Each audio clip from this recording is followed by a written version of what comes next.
bike and the driver's helmet were white and lime green.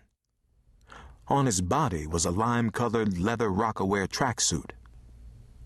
The biker weaved his way through the light, late-night traffic until he was abreast of Knight's car.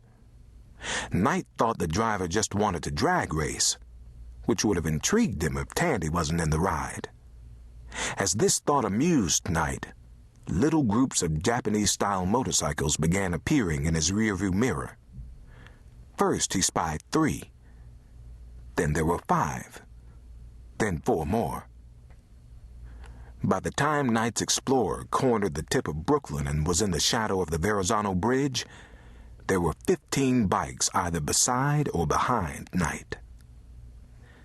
Obviously, this was one of those ghetto bike clubs that had popped up since DMX featured the Rough Riders Club in one of his videos. All summer long, these posses roared through the city, intimidating drivers fearful of the futuristic funk these motorized gangs represented. Knight wasn't afraid. Not really. But he was becoming real concerned. If any of these untrained, risk-taking fools somehow jammed into his car, Knight, the one with the money and the visibility, would take the weight. Any accident, or God forbid, a smash-up, would automatically be his fault. Next to him, a bike popped a wheelie. One kid stood up on his bike and did a handstand while rolling at 60 miles per hour down the Belt Parkway. Knight attempted to maneuver his way out of the pack, but found that instead of giving him space, the pack grew tighter around him. The green-suited biker accelerated a bit and moved right in front of his ride and dangerously close to his front bumper. Knight pressed the center of his steering wheel and beeped loudly. The lead biker beeped back, closely followed by the horns of the other 14 bikers in a frightening, sardonic chorus. The blaring horns woke Tandy, and looking out of the window, she immediately saw that Knight's SUV was stuck in a cornfield of Japanese motorcycles. "What's going on, Knight?" she asked. "Just some hip-hop bike motherfuckers," he replied dismissively. "They just making some noise. They got nothing better to do." The lime-green biker slowed down, forcing Knight to reluctantly decelerate.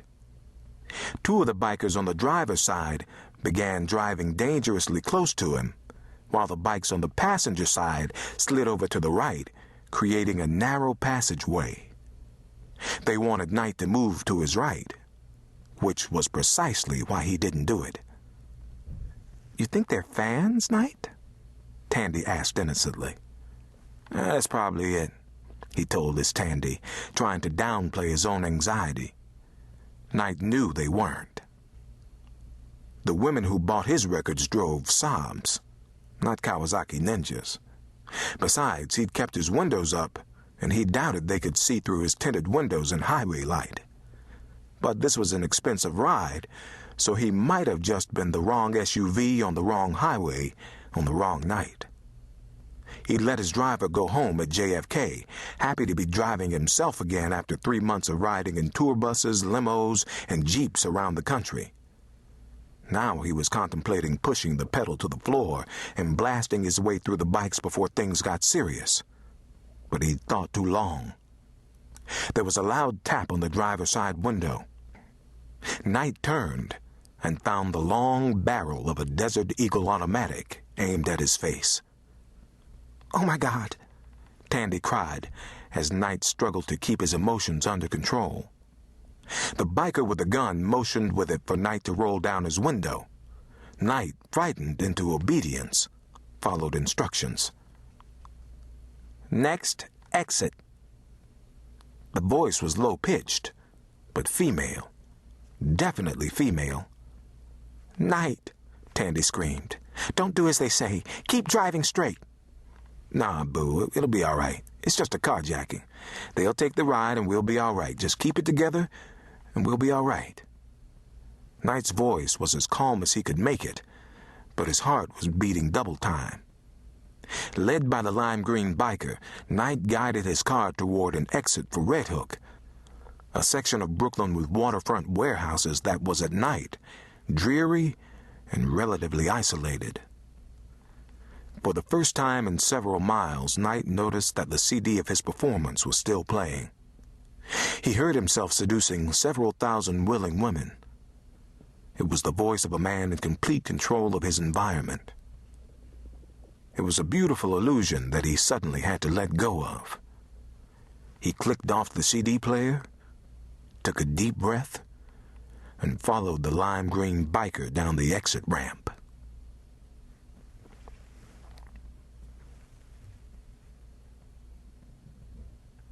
Chapter 2. D. Hunter, dressed in black from boots to turtleneck, sat behind his battered mahogany desk as his small brown eyes focused on the woman in front of him. He'd always liked giving this little talk and worked hard not to let it sound too rote. The rules of D-Security are very simple, he explained to Mercedes Cruz. We don't disrespect the clients or the customers. We don't curse, and we don't instigate. We take for granted that people want to feel safe even when they forget how to act. Mercedes shook her pecan-colored head to acknowledge she was listening. We're more Dr. King than Malcolm X. He paused for her to chuckle, but she didn't. Mercedes just looked with black piercing eyes at the broad brown man sitting across the desk from her. Clearly, Mercedes didn't waste smiles, which Dee always felt was a good trait in the crowd control business. One introductory don't even think about it stare could prevent a whole lot of mayhem later. Dee continued. If someone gets abusive or threatening, we get back up and move in a wave. First, we make a show of force.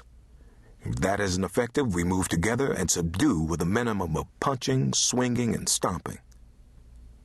She'd been recommended to Dee by Mike Daddy, her sometime lover, and the full-time barber to the black elite, P. Diddy, Chris Rock, Derek Jeter. When Mercedes walked in at 10:45 for an 11 a.m. appointment, Dee's first impression was that she was too slight for the job. Then she took off her red third-down jacket, and Dee saw her taut shoulders and arms and fingers that were unusually thick for a woman's. For the most part, Dee observed, the people we encounter are out for a good time. We don't want to get in the way of that good time unless they constitute a physical threat to others or are verbally abusive. If they're just acting stupid and no one minds, that's fine. Mercedes's resume revealed a degree in criminal justice from John Jay and gigs at health clubs as a trainer. She was a sexy little hard rock who'd grown up in Brooklyn's pink houses, a place where you develop a third eye for trouble.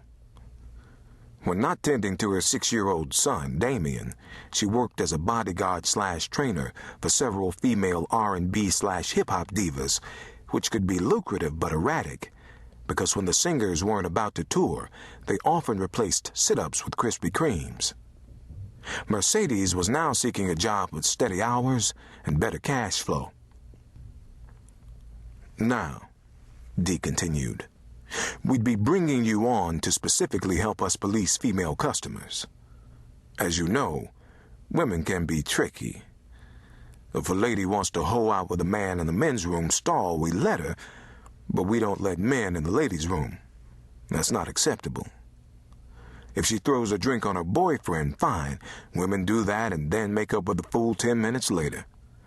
I know about that, she said with her first smile. But a man throwing drinks at women? He's got to go. Mercedes mentioned the name of a prominent female pop star she had once trained, who was now notorious for getting drunk and passing out on VIP room sofas. If stuff like that happens, Dee replied, first we talk to whoever is with her and try to get her out of the club that way. What if the bitch is alone? Mercedes was not feeling this lady. Number one, Mercedes, Dee said evenly. She's never alone at a club. Number two, she is sometimes a client herself, so she's never a bitch to D-Security. I hear you, Dee.